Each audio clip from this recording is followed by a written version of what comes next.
Alright, isang mapagpalang gabi po sa ating lahat. Ako po ang inyong abang lingkod, Pastor Erwin Jan Rimos, muli po nagbabalik sa ating live. At ako po ay nagpapasalamat sa lahat ng patuloy na sumusubaybay at sumusuporta po sa live broadcast na ito. Especially sa mga kaibigan natin na nagtatanong, I hope mga kapatid na inyo pong pagmulay-mulayan ang ating pinag-aaralan dito po sa live broadcast natin at especially ngayong gabi. So nasa continuation po tayo ng salvation, past, present, and future. So napag-usapan na po natin kagabi mga kapatid ang kaligtasan po from Adam to Noah ay by faith.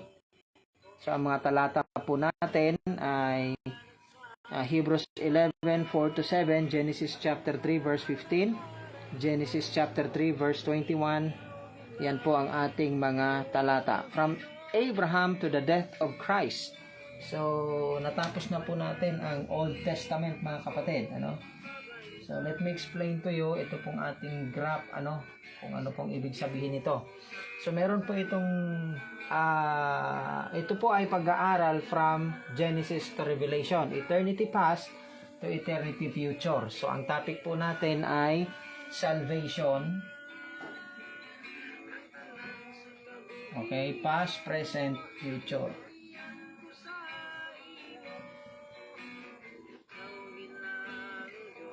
And future. Okay? So, dito po tayo sa Old Testament mga kapatid. Personally, ako po ay naniniwala na ang kaligtasan po ng isang tao since from the beginning sa Old Testament pa lang po, gaya nga po ng sinabi ko kagabi, ay by faith mga kapatid. So, dalawa po kasi ang faith. Faith for salvation at saka faith for Christian living. So, ang ginawa po ng mga nangaligtas ay sumampalataya. Kanino po sila sumampalataya? Sumampalataya po sila sa gospel. Okay? So, paano po nagkaroon ng gospel ang Genesis chapter 3 sa panahon po ni Adam and Eve? Okay, well, kung kayo po ay nakikinig sa ating pag-aaral at kung aaralin po ninyo, the gospel was the enmity. Okay, according to verse 15. I will put enmity between thee and the woman, and between thy seed and her seed. And sabi po dyan, by him will your head be crushed. Yan po. Thou shalt bruise his heel. So yung enmity po mga kapatid, walang iba po yan kundi ang Panginoong Hesus. Pag inaral po niyo the study of the enmity, walang iba kundi ang Panginoong Hesus po ang enmity dyan. So the enmity between the woman and the serpent is Jesus Christ. I will put enmity between thee and the woman, and between thy seed and her seed. It shall bruise thy head, and thou shalt bruise his heel. Yan po ay ang Panginoong Hesus. So as I promise mga kapatid, ituloy po natin ito. So, ang ibig sabihin po ng graph, ayan, para po sa mga nagtataka, bakit ganito po ang ating drawing, may tatlong lines po yan. Ibig sabihin po niyan, first heaven, second heaven, third heaven, the abode of God. Ang Diyos po na ating pinapaniwalaan ay Trinity. Okay, pag sinabi pong Trinity, for there are three that be recorded in heaven, the Father, the Word, and the Holy Ghost. In these three, Father, Word, and Holy Ghost are one. Ang ibig sabihin po, three are in unity. Itong tatlong ito ay nagkakaisa, kaya Trinity. Okay? Since the beginning, mga kapatid, para maintindihan po natin, dito po sa eternity past, ay nandoon na po ang Diyos. Sino yung lumalang? Ang lumalang po ay ang Trinity.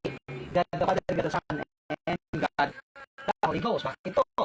Kasi sabi po ng Genesis 1 verse 1, in the beginning God. Yung God po na yan ay Elohim, created the heaven and the earth. Pag sinabi pong Elohim, ang Elohim po ay uniplural. Pag sinabi pong uniplural, ito po ay collective noun. Okay, sana po nauunawaan nyo yung sinasabi ko.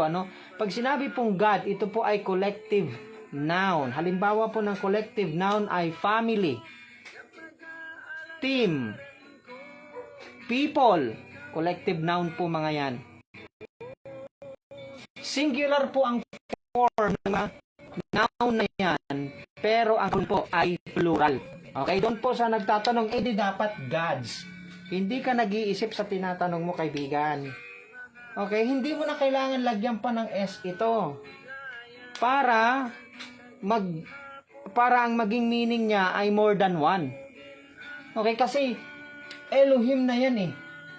Okay? I don't know kung naaral nyo yan sa inyo pong Bible doctrine. O talagang nagmamaang-maangan lang po kayo. So, sabi po ng Bible, in the beginning, God Elohim created the heaven and the earth was without form and void, and darkness was upon the face of the deep, and the Spirit of God, ayan po, ang Holy Spirit ay nandun na. Move upon the face of the water. Ito po yun. At sabi po ng John 1:1, in the beginning was the Word, and the Word was with God, and the Word was God.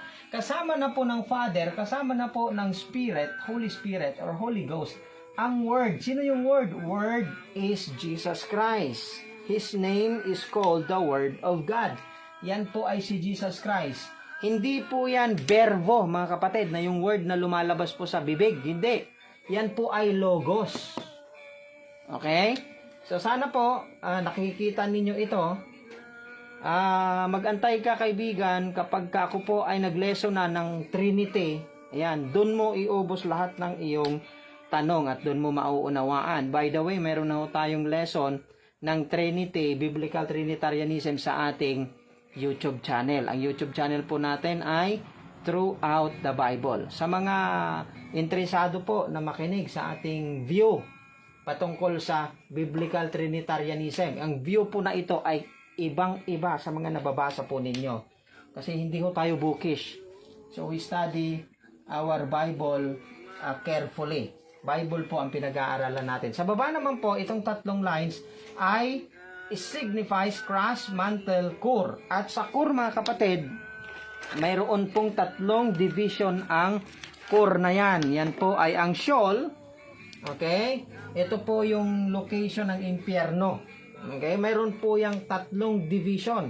Ang isang division po niya, ayon sa Luke 16:19-30, ay kung saan nandoon may roong apoy. Okay? Nandoon po ang rich man. Ito po ay hell. Okay? Ang hell po na ito ay galing sa Hebrew word na Sheol.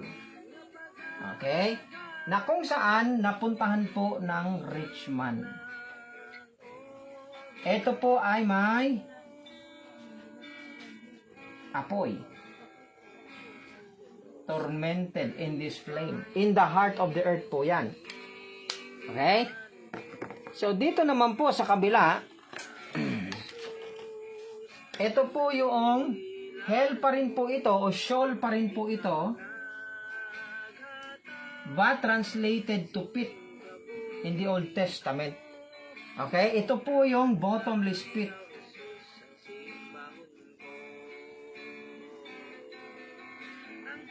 Okay? At ito po yung Great Gulf Fix.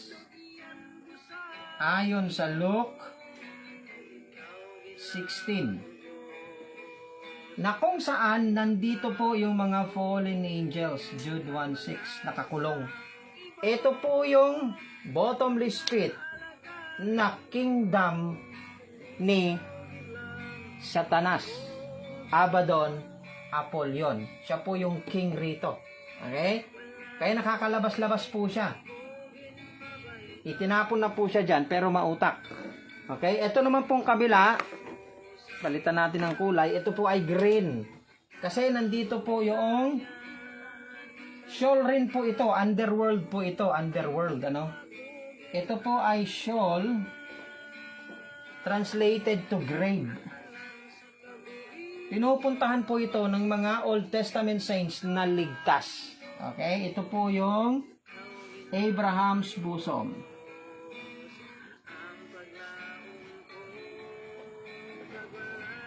At tinawag din po ito ni Jesus Christ na paradise. Okay? At balang araw, ito po ang outer darkness for the unprofitable servant. Ito po ay outer darkness.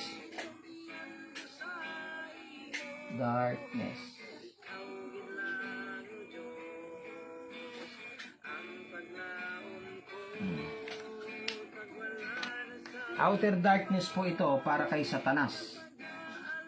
A friend without wedding garment.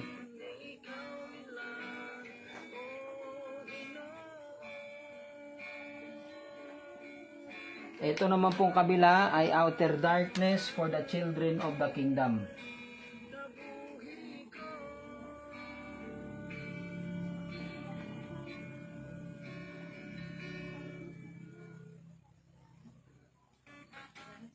Children of the kingdom.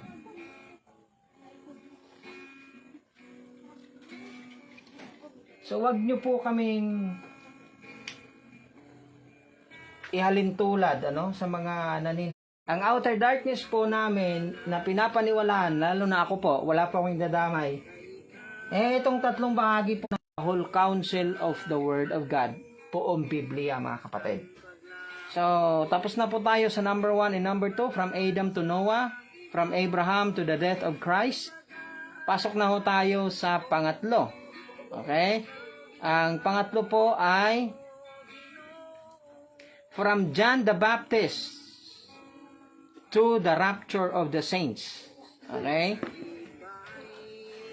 Galing po sa panahon ni John the Baptist hanggang sa panahon po ng rapture. Okay? So, nung namatay po ang Panginoong Hesus, balik tayo sa ating hindi na po ito Old Testament, New Testament na po tayo. Tapos na po tayo sa Old Testament. So, ang pag-aaralan natin ngayon,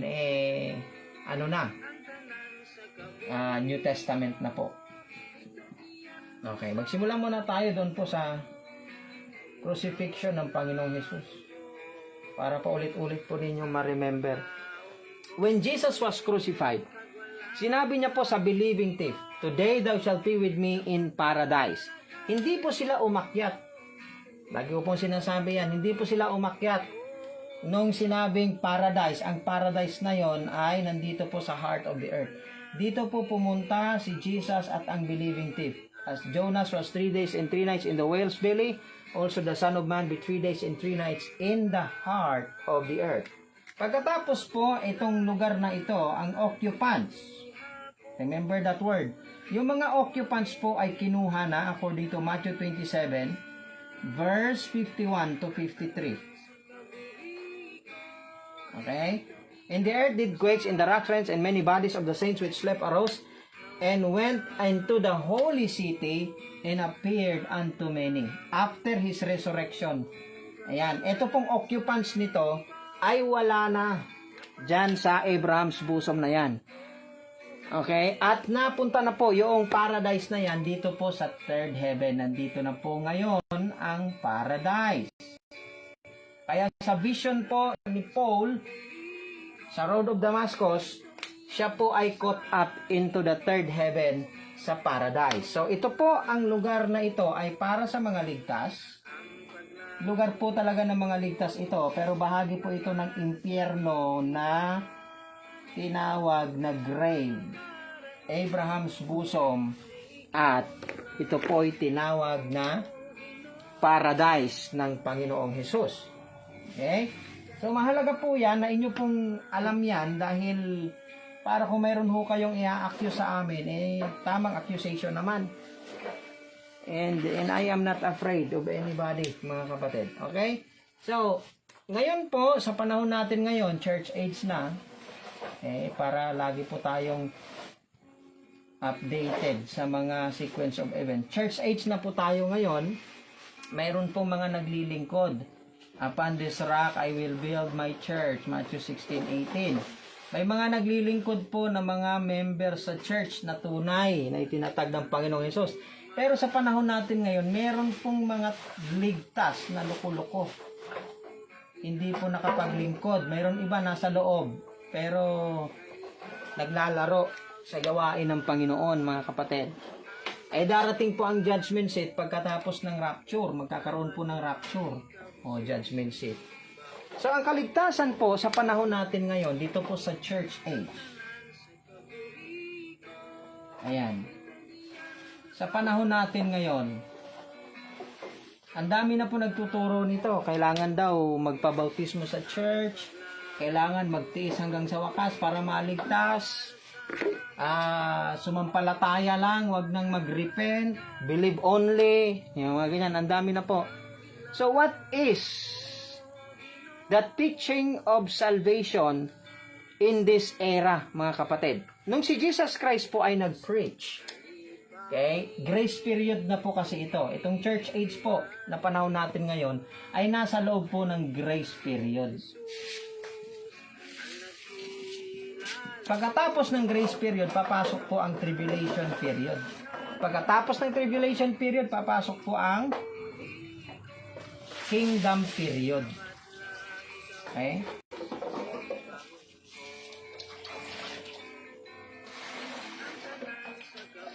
Para malinaw po yan sa inyo, yan po yung pagkasunod-sunod. Bago po yung eternal kingdom, mayroon pang millennial kingdom, 7 years po itong tribulation. Kailangan ulit-ulitin ko po ito sa taas po, judgment seat.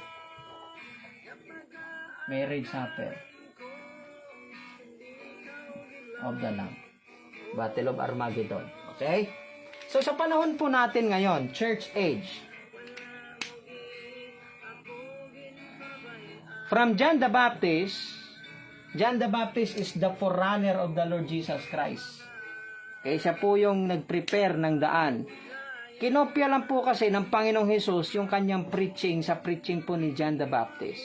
Okay, tingnan po ninyo. Mark 1:4, John did baptize in the wilderness and preached the baptism of repentance for the remission of sin. Okay? Baptism of repentance. That is Mark 1:4. Okay?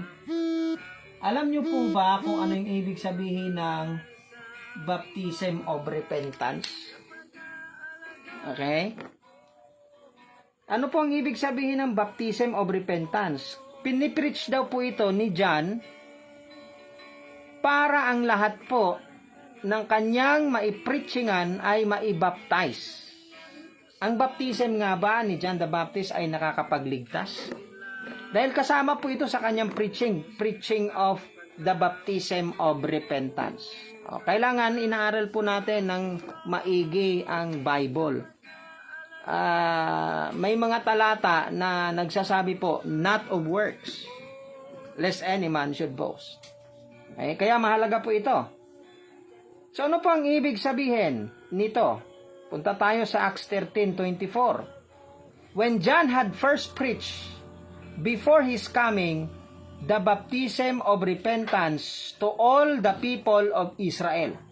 Okay? Bago po pumasok si Jesus Christ, nagpipreach na po si John the Baptist. Ano yung pinipreach niya? Baptism of repentance to all the people of Israel. Okay?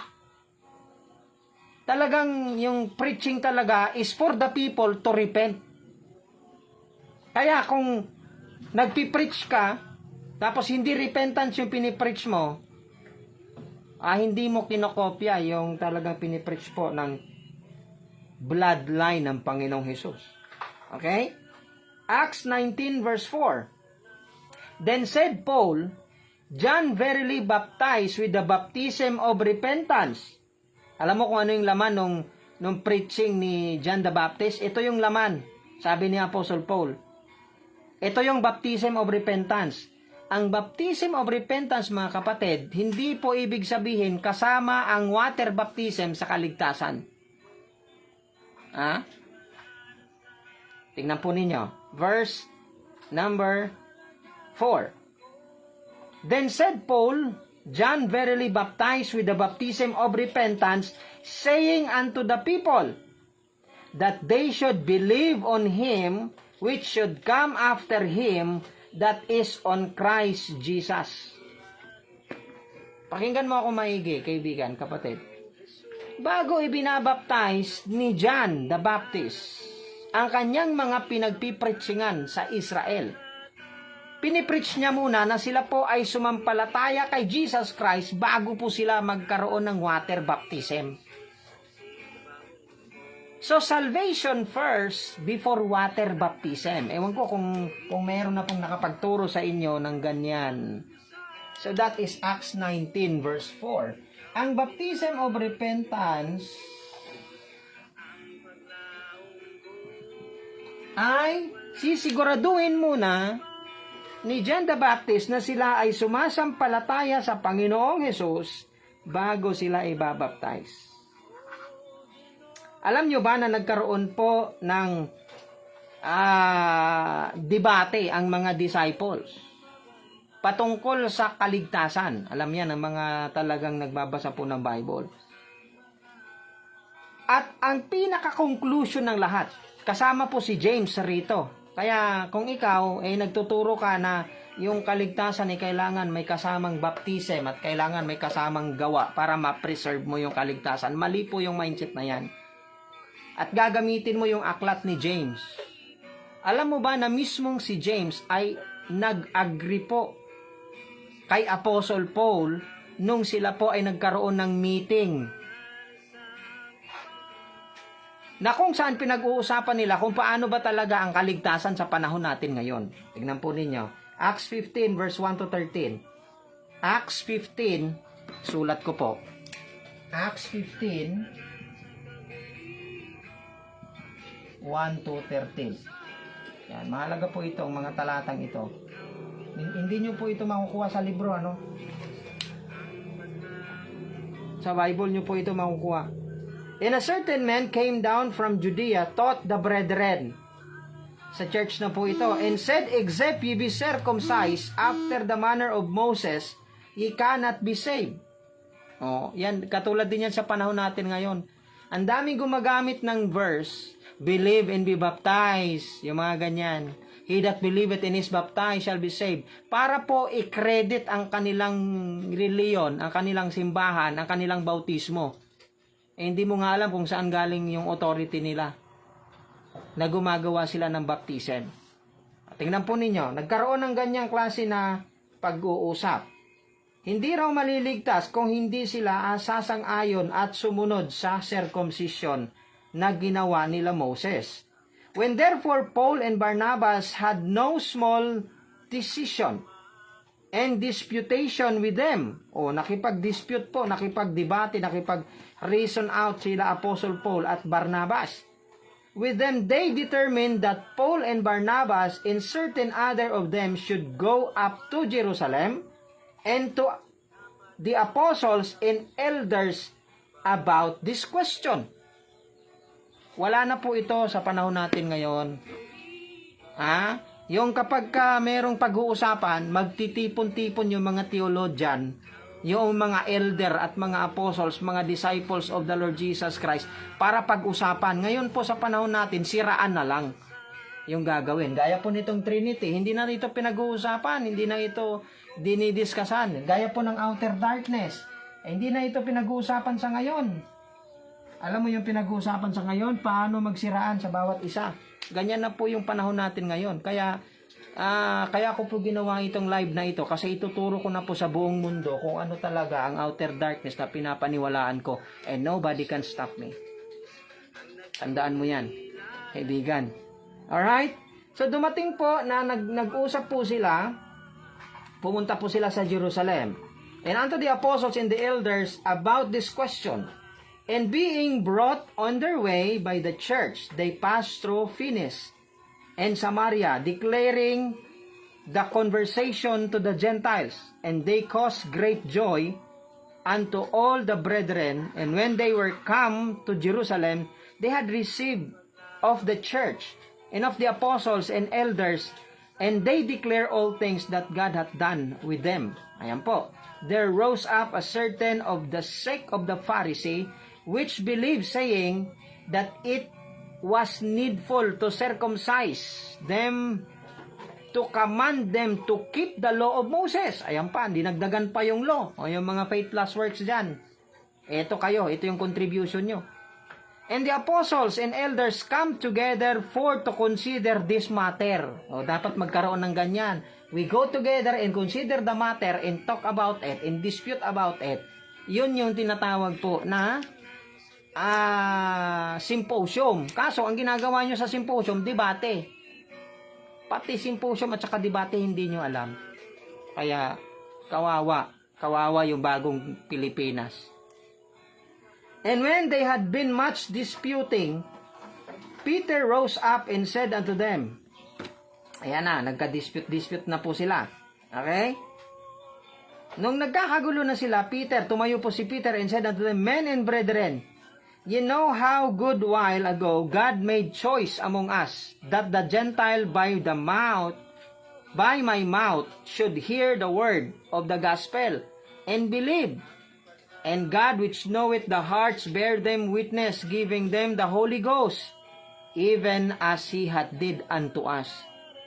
Pinaalala ni Peter sa kanila, naalala nyo ba na sabi ng Panginoon, ako yung magdadala ng gospel sa mga Gentiles, nasa akin yung tatlong key. I will give thee the keys of the kingdom of heaven. I-open po ni Peter ang key to the Jewish, to the Samaritan, and to the Gentile world. Yan po yung key, mga kapatid. Keys of the gospel of the kingdom of heaven. Now, and put no difference between us and them, purifying their hearts by faith. Now, therefore, why tempt ye God to put a yoke upon the neck of the disciples, which neither our fathers nor we were able to bear? Sabi po ni Peter, bakit gusto nyong ipasunod sa kanila yung kahit na nga tayo, hindi natin nasunod? Di ba? Kung sinasabi nyo sa mga bagong convert na kailangan nilang magpabaptize para mapunta sa inyo ang tithes and offering nila at ang membership nila at ang kanilang attendance mapunta sa grupo ninyo para ipagmayabang nyo na marami na kayo. Kung yun lang yung purpose ninyo, marami kayong dadalhin sa impyerno, mga kapatid, mga kaibigan.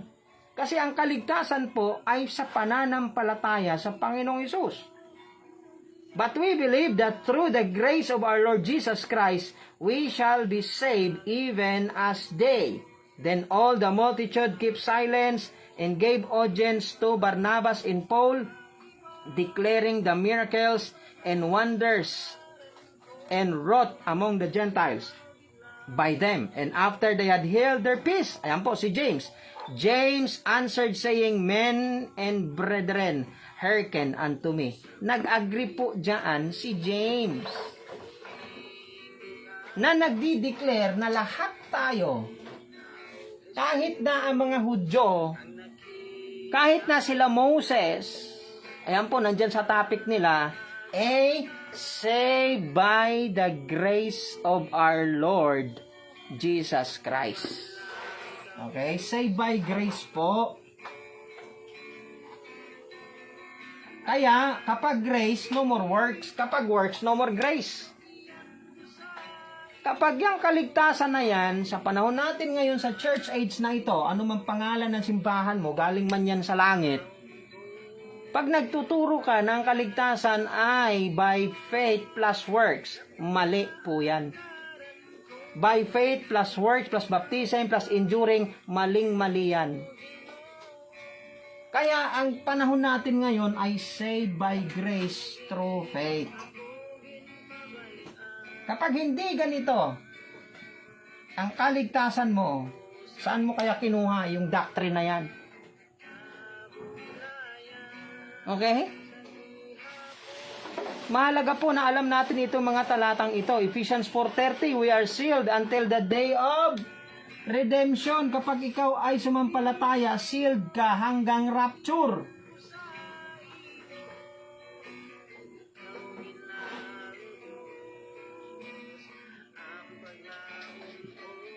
Okay? Romans 8:23. Ano itong redemption? The adoption of the body. And not only they, but ourselves also, which have the first fruit of the Spirit, even as we ourselves groan within ourselves, waiting for the adoption, to wit, the redemption of our body. Ito po yun. Ang seal po ng banal na Espiritu ay hanggang mag-rapture. Bakit? Kasi pag nag-rapture na, ang Panginoong Hesus po ay bababa, the Lord Himself shall descend from heaven, the Holy Spirit na nandito po sa church age. Ayan. ang Holy Ghost ay aakyat, bababa po si Jesus Christ. Actuality of God po ang tawag dyan. Yung Father Pastor, no shadow of turning. Wala po itong pag-alis sa kanyang trono. No shadow of turning po ito. May trono po ang Father, may trono si Jesus Christ, at may trono po ang banal na Espiritu. Kapag ang iyong paniniwala ay nag-iisang trono lang yan sa taas at isa yung nakaupo, sino yun? Sagutin mo yan. Ha? Sabi po ng Father, Thy throne, O God, Hebrews 1:8. Hebrews 8:1, ang trono po ng Father. Ay yung banal na Espiritu. Bago po yan bumaba dito sa church age on the day of Pentecost, galing po yan saan? Sa langit.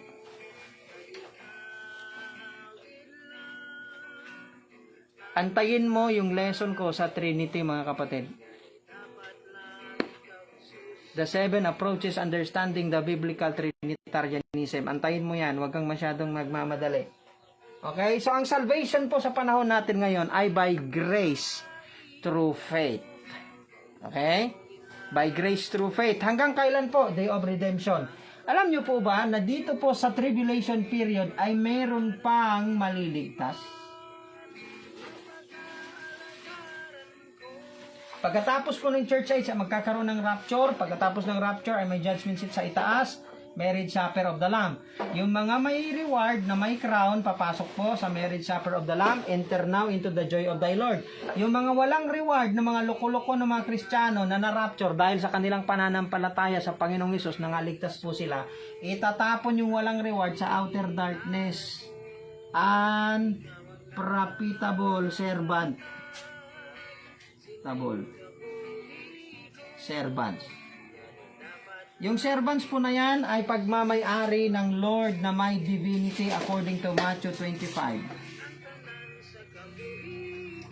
Okay, may sarili po tayong pag-aaral dyan. Sila po ay itatapon sa outer darkness.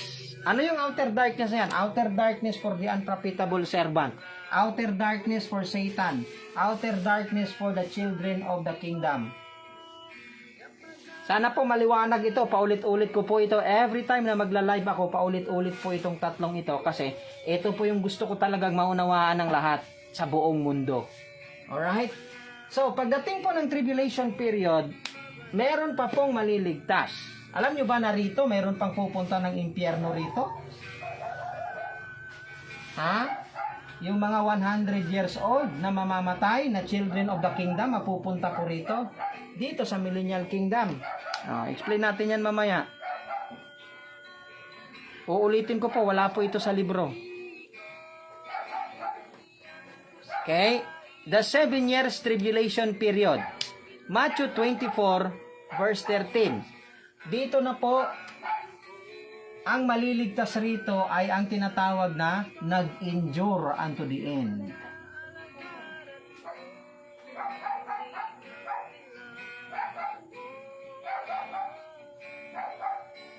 Nandito ka sa tribulation period, gusto mo maligtas, wala nang grace dito.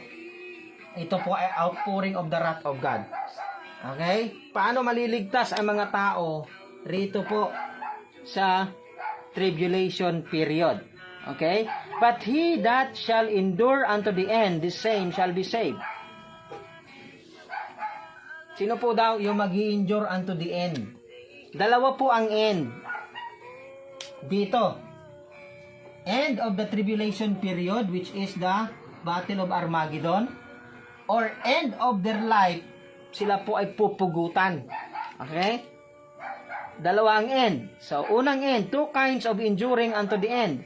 A, enduring unto the end of their life, Revelation 20 verse 4. And I saw the thrones, and they that sat upon them, yan po ay marriage supper of the Lamb, that sat upon them, and I saw the souls of them that were beheaded for the witness of Jesus, and for the word of God, which had not worshipped the beast, neither his image, neither had received his mark upon their foreheads or on their hands, and they live and reign with Christ 1,000 years.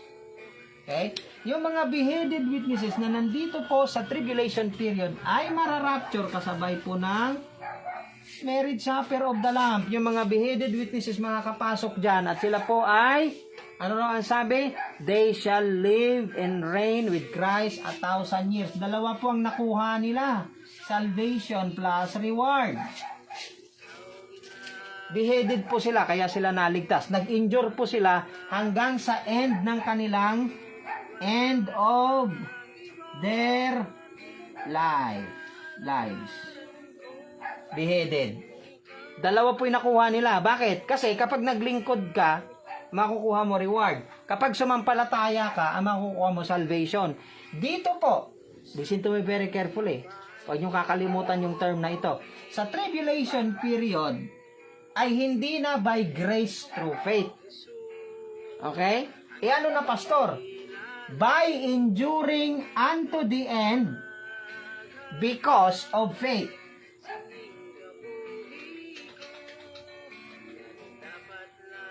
Okay? Bakit? Yung sinabi po ng Bible na the same shall be saved. Alam mo ba kung bakit sila nakapasok sa tribulation period? Kasi ang paniniwala nila dito sa church age, listen to me very carefully, baka ito yung paniniwala mo. Baka maya, datnan ka ng rapture, makakapasok ka talaga sa tribulation period. Yung paniniwala nila rito, hindi po by grace through faith ang paniniwala nila. He that endureth unto the end, the same shall be saved. Kaya nagpapakabait sila. Kasi akala nila doon sa pagpapakabait nila sa kanilang reliyon, maliligtas sila, ay nag-rapture, naiwan. Yung mga taong yon na endureth unto the end, yung kanilang utak sa church age, yun ang makakaligtas sa kanila. Ayaw nila ng Ephesians 2:8 and 9 na mensahe sa church. Ayaw nila ng Romans chapter 10 verse 9 to 10. Ayaw nila yung Titus chapter 3 verse 5. Ayaw nila yun. Hindi nila binabasa sa mga members nila. Kasi mag-injure talaga sila. Nag-rapture. Naiwan kasi hindi mga ligtas mga yun Kasi yung panahon po natin ngayon ay saved by grace through faith. Yung mga utak nila, the same. Yung mga utak na galing rito, na faith plus works ay makakapagligtas. Makakapasok yun sa tribulation period. Pag tsumamba na hindi sila mamamatay dito sa church age, paano, pastor, kung yung mindset nila, he that endureth unto the end, the same shall be saved, pero namatay sila sa church age, patay ka, impyerno ka. Patay ka, impyerno ka. Kung ang pananampalataya mo ay enduring unto the end para ka maligtas, patay ka dyan, may impyerno ka. Bakit? Bakit ka may impyerno? Kasi, John 3:18, hindi mo naman talaga sinampalatayanan si Jesus Christ na siya ang iyong tagapagligtas. Tagapagligtas mo, ang relihiyon mo, ang bautismo mo, at ang sarili mong gawa. Dahil dyan, may impyerno ka. Kasi, dapat yung ganyan na klase ng mindset, dito mo yan sa loob ng tribulation period, yung endure it unto the end. So, ang kaligtasan po sa tribulation period ay by enduring unto the end because of faith. Ang dahilan kung bakit sila mag-i-endure, kasi nasa utak na talaga nila, nasa pananampalatayanan nila, na kapag nag-endure tayo, maliligtas tayo. Huwag tayong mag-worship sa beast, huwag tayong magpatatak, huwag tayong patay ka dyan. Pasalamat ka lang kung ganyan yung mindset mo ngayon. Pasalamat ka kung hindi ka mamamatay pagdating ng rapture. Mag-rapture muna bago ka mamatay. May tsansa ka pa rito. Ha? Pero kapag i-a-apply mo yung utak na ito sa endure it unto the end na ito, i-a-apply mo rito sa church age, patay ka, impyerno ka. Kasi by grace through faith po ngayon. Dito po, by enduring unto the end because of faith. Alam mo kung bakit sila makakapag-endure? Kasi alam nila, during this time, alam nila na ang Israel ay bayan ng Diyos. So they will side with Israel. They will fight with Israel. At ikikip nila ang mga Israelites. Kaya pagdating sa judgment of the living nation rito, sa goat and sheep, masasama sila sa sheep. Kasi papakainin nila ang mga Israelites, ikikip nila yung mga Israelites, ipaglalaban ng mga Israelites, kaya sheep sila pagdating rito. Kapag yung sheep and goats na yan, in-apply mo yan dito sa church age, dito sa rapture, mali yung application mo. Ibig sabihin, hindi mo talaga inaral yung sheep and goats na yan. Yung sheep and goats na yan, after na po yan ng 7 years tribulation period. So mahalaga na ganito po ang pagkaunawa ninyo sa ating eschatology. Kapag hindi po ganito yung eschatology ninyo, putol-putol, talon-talon, hindi nyo mauunawaan yung outer darkness na ito. At kahit na maunawaan nyo pa yung tatlong outer darkness na ito, dahil sa pride nyo at dahil sa mga tinuro nyo na nun dati, ayaw nyo nang lunukin yon. Kaya dadalhin nyo na lang sa libingan. Pagdating sa judgment seat, dito na lang tayo magkikita. Dito na lang po tayo magkikita at magkakaalaman kung sino sa atin ang mapupunta dito sa outer darkness for the unprofitable servant. Kaninong mga paglilingkod ang masusunog? Kung pinera nyo ang paglilingkod dito, tapos kayo sa judgment seat. Pag ginawa nyong negosyo, ang pananampalataya at paglilingkod sa Panginoon, tapos ka. Kapag ang focus mo ay hindi mission, hindi world mission, kundi komisyon na makukuha mo, pera na makukuha mo sa ministry, patay ka pagdating ng judgment seat. Kaya dapat kabahan ka na ngayon. Kung kinakabahan ka, magsisi ka na. Yun ang pinakamaganda mong gawin. Okay? Yung mga beheaded witnesses po ay nag-endure unto the end of their life. Hindi po sila sumuko at hindi sila nagpatatak ng number of the beast. Salvation of their soul paid by their own life because of their faith. So, yun po yung kaligtasan sa tribulation period, ha? Pangalawang enduring unto the end of the 7 years tribulation period. Ito na po yung mga overcomers. Ito po yung papasok sa millennial kingdom na merong physical body. Ito yung mga nganak, sa millennial kingdom. Yung sheep nation, yung good fishes, okay? Yung wheat. Yan. So, may sarili po itong pag-aaral, yung Judgment of the Living Nation. Judgment of the Living Nation. Marami po yung pag-aaral. Itong Judgment of the Living Nation, ito yung goat and sheep. Ito po yung wheat and tears. Ito po yung good and bad fishes. Yung bad fishes, itatapon, yung good fishes, ikikip. Yung wheat, itatapon, ikikip sa barn. Yung tears, itatapon sa flame. Yung goat, itatapon sa impyerno. Yung sheep, papasok po sa kingdom. My sheep hear my voice, and I know them, and they follow me, and I give unto them eternal life, and they shall never perish. Revelation 17, verse 9 to 17. Okay? Dito tayo maglagay. Revelation 7, verse 9 to 17. Yung ating outline po, mga kapatid, nasa Facebook po natin. Pinapublic na po natin yan. Kahit na sino, pwede po ninyong kunin. Kunin nyo po at pag-aralan. At maghanap po kayo ng mali sa lahat ng mga sinasabi ko sa live ko. Siguraduhin nyo lang na mapapatunayan nyo mali. After this I beheld, and lo, a great multitude which no man could number, of all nations, kindred, and people, and tongues, stood before the throne and before the Lamb, clothed with white robes, and palm in their hands, and cried with a loud voice, saying, Salvation to our God, which sitteth upon the throne, and unto the Lamb. And all the angels stood round about the throne, and about the elders. And the 4 beasts fell before the throne, and on their faces, and worship God, saying, Amen. Blessing and glory, in wisdom, and thanksgiving, in honor, and power, and might be to our God forever and ever.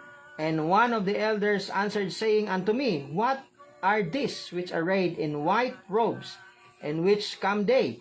And I said unto him, Sir, thou knowest. And he said unto me, These are they which came out of great tribulation. Sino yon? Yung mga galing sa great tribulation na na galing sa iba't ibang nation. Hindi na po ito very elect, kundi galing po ito sa iba't ibang nation.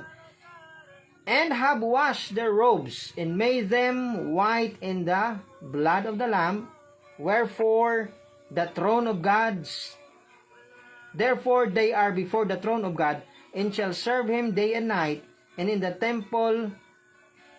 temple And he that sitteth on the throne shall dwell among them, and they shall hunger no more, neither thirst any more, neither shall the sun or light on them, nor any heat.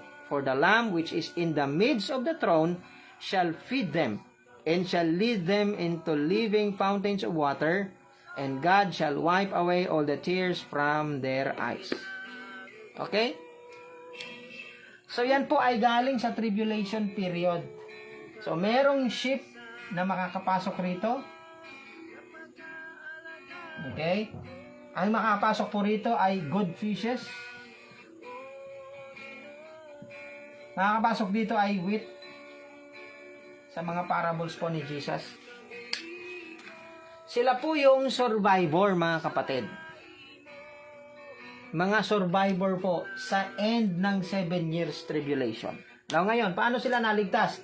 They had been saved by enduring unto the end of the 7 years tribulation because of faith. Okay? So, I don't know kung narinig nyo na po yung mga ganyan na ano po. Sa matagal nyo ng pag-aaral. Okay? Alright. So, next. Salvation during the judgment of the living nation. Matthew 25:31-46. Okay? Dito po. Nauna ko na atang na-explain, no? Okay? Basahin ko na lang po yung verse, mga kapatid. 31. When the Son of Man shall come in His glory, and all the holy angels with Him. Hindi po ito yon. Kasi, the Lord Himself, mag-isa lang siya, Himself. Dito po, with His holy angels. With His holy angels, then shall He sit upon the throne of His glory, and before Him shall gather all nations, and He shall separate them on one from another, and as a shepherd divided his sheep from the goats. Ayan po. Ito po ay after the tribulation period. Okay, pagka dumating na daw ang Panginoong Hesus with the glory, with His glory, with His holy angels for the kingdom, millennial kingdom, doon pa lang magkakaroon ng separation ng sheep and goats. Kaya hindi mo pwedeng i-apply yan rito sa rapture. Kasi walang kasamang angels dito si Jesus Christ. Dito po yan sa Battle of Armageddon. Kailangan alam nyo na merong part 1 and part 2 ang second coming. Part 1, the coming alone. Part 2, the coming with the saints. Part 1, the coming for the saints. Part 2, the coming with the saints. Part 1, coming Himself. Part 2, coming with companion. Dito po, coming secretly. Dito po, coming publicly. Dito po, coming for redemption. Dito po, coming for destruction. Kasi magkakaroon ng laban. Dapat alam nyo po ang pagkakaiba ng part 1, part 2. Okay? So, divided the sheep from the goats, and He shall set the sheep on His right hand, and the goats on the left. Then the king shall say unto them, kapag inaral na po yan pababa, yung salvation po rito is kung paano nila tinake yung Israel. Wala ka namin pinainom. Kapag ka pinainom nyo yung one of less of my brethren. Sino yung brethren niya? Yung kahudyo niya. Okay? So, dyan nyo i-apply yan. Huwag nyo i-apply yan sa kung saan-saan. Hindi po yan sa Great White Throne Judgment. Hindi po yan sa Judgment Seat of Christ. Hindi yan sa Rapture.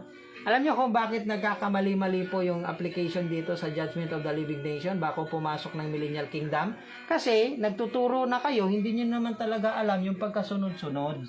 1,000 years Millennial Kingdom. Dito po ikukulong si Satanas for 1,000 years sa Battle of Armageddon. After 1,000 years, lalabas po siya, Gog and Magog.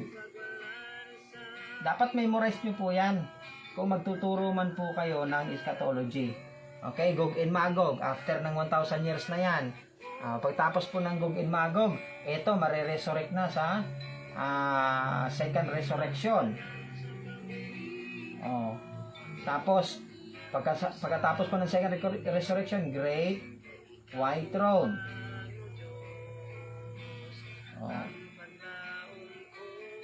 Yan. Pagkatapos ng Great White Throne, ito pong dalawang side na to, judge. Kabila, nasa Book of Light. Ang kabila, wala sa Book of Light. Itong grupong to, galing po sa outer darkness. Nasa Book of Light po ito. Whosoever was found written in the Book of Life was cast into the lake of fire. Sino yung mga wala sa Book of Life? Siyempre yung mga galing po sa impyerno. Ito, lake of fire. Balik sa impyerno. Ito, wipe away the tears from their eyes. Pasok po sa eternal kingdom. Kasi dito po sa kalagitnaan, renovation of the earth na. Then, creation of new heaven and new earth. Ang tatlong throne na yan nasa taas, ay bababa na po yan. Yung city of Jerusalem, bababa na po sa new earth. Okay, so ang kaligtasan po bukas, the salvation in the millennial kingdom. Okay, ano po ang kaligtasan sa millennial kingdom?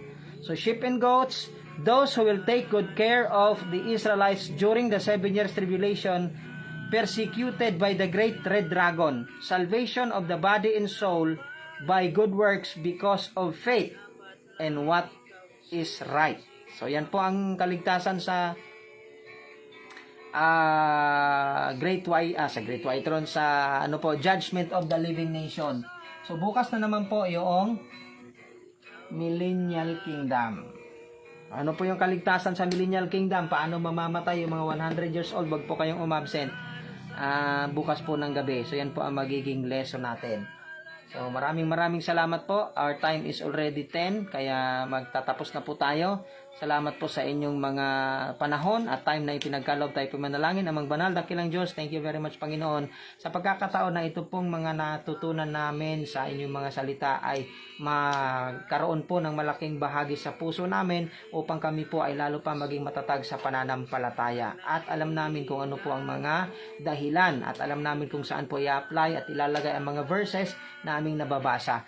Lord, sana po ay matuto po ang aming mga kapatiran ng sequence of events para po pagka binasa nila ang kanilang Bible ay kaagad-agad po nilang mauunawaan at lalo po nila itong maintindihan. Dalangin ko po na gamitin niyo po inyong abang lingkod upang ito po ay ipalaganap, the gospel of the kingdom, na kung saan, Panginoon, napakalaga po ng millennial kingdom na sila po ay makapasok dyan, magkaroon ng reward para po hindi sila magsisi ng 1,000 taon sa outer darkness. Salamat po sa gabing ito. Pagpalain niyo ang lahat sa pangalan ni Jesus. Amen. Maraming salamat. God bless and good night po sa ating lahat.